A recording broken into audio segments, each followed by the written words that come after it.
మనం యమ్మీ మామిడికాయ పప్పు ఎలా తయారు చేయాలో చూద్దాము. Hello guys, welcome back to BMRP Kids Talks channel. How are you all? So let's get into the video. ఇప్పుడు మనం కుకింగ్ ప్రాసెస్ని స్టార్ట్ చేసేద్దాము. ముందుగా ఒక బౌల్ తీసుకొని దానిలోకి 1 కప్ కందిపప్పుని యాడ్ చేసుకోండి. కందిపప్పుని మంచిగా వాటర్తో వాష్ చేసుకోండి. మొత్తం నీట్గా వాష్ చేసుకున్న తర్వాత దాన్ని పక్కకు తీసుకొని పెట్టుకోండి. ఇప్పుడు మామిడికాయని తీసుకొని దాన్ని చిన్న చిన్న ముక్కలుగా కట్ చేసుకొని యాడ్ చేసుకోండి. మీకు బాగా పులుపు కావాలంటే ఇంకొక మామిడికాయ చిన్నదైతే 2 యాడ్ చేసుకోవచ్చండి. సో ఇలా అయితే ఇలా సరిపోతుంది మీకు. సో ఇప్పుడు టెంక కూడా యాడ్ చేసుకోవచ్చు మీకు కావాలంటే. అలాగే ఇప్పుడు కొద్దిగా 2 మిర్చీలని యాడ్ చేసుకోండి, పచ్చిమిర్చీలని. అలాగే 2 టమాటాలు, అలాగే 1 టీ స్పూన్ పసుపు. టమాటా ముక్కలు కరెక్ట్గా 2 వేస్తే సరిపోతాయి. మీకు పచ్చిమిర్చి ఇంకా స్పైసీగా తినాలనుకుంటే కొద్దిగా యాడ్ చేసుకోవచ్చు. సో ఇప్పుడు చిల్లీ పౌడర్ 2 స్పూన్స్ని యాడ్ చేసుకొని ఇప్పుడు వీటన్నిటిని ఒకసారి మంచిగా చేత్తో కలిపేసుకోండి. మంచిగా చేత్తో కలిపేసుకున్న తర్వాత మీరు కారం అనేది పచ్చిమిర్చి కూడా యాడ్ చేసాము, దాన్ని బట్టి అడ్జస్ట్ చేసుకొని యాడ్ చేసుకోండి మీ స్పైస్ లెవెల్స్కి తగ్గట్టు.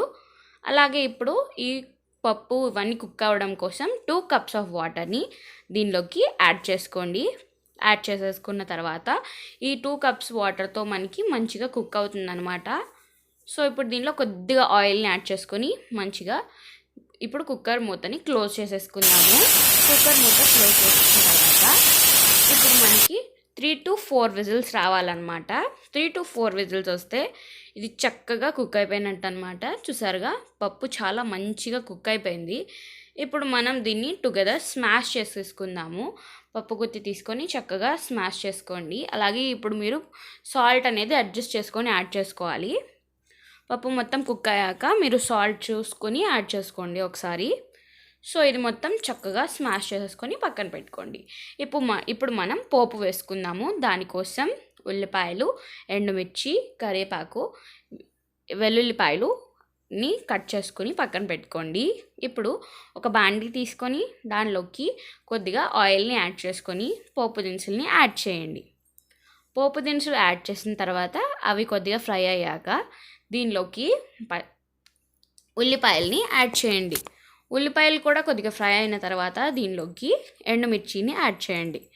తర్వాత కరివేపాకుని యాడ్ చేసుకొని ఫ్రై అయిన దాకా ఫ్రై చేసుకొని ఇప్పుడు ఆ పోపుని తీసుకెళ్ళి మనకి రుబ్బి పెట్టుకున్న పప్పులోకి యాడ్ చేసేయండి. సో పప్పులోకి యాడ్ చేసుకొని మంచిగా మిక్స్ చేసుకోండి. అంతేనండి, ఎంత రుచికరమైన మామిడికాయ పప్పు రెడీ అయిపోయింది. సో ఇది మామిడికాయ సీజన్లో మంచిగా రెడీ చేసుకోవచ్చు అనమాట. సో సమ్మర్ స్పెషల్ మామిడికాయ పప్పు రెడీ అయిపోయింది. సో మీరు కూడా ట్రై చేయండి. మీకు ఎలా కుదిరిందో కమెంట్ చేయండి. వీడియోకి లైక్ చేయండి, షేర్ చేయండి. అలాగే మర్చిపోకుండా మా ఛానల్ని సబ్స్క్రైబ్ చేయండి.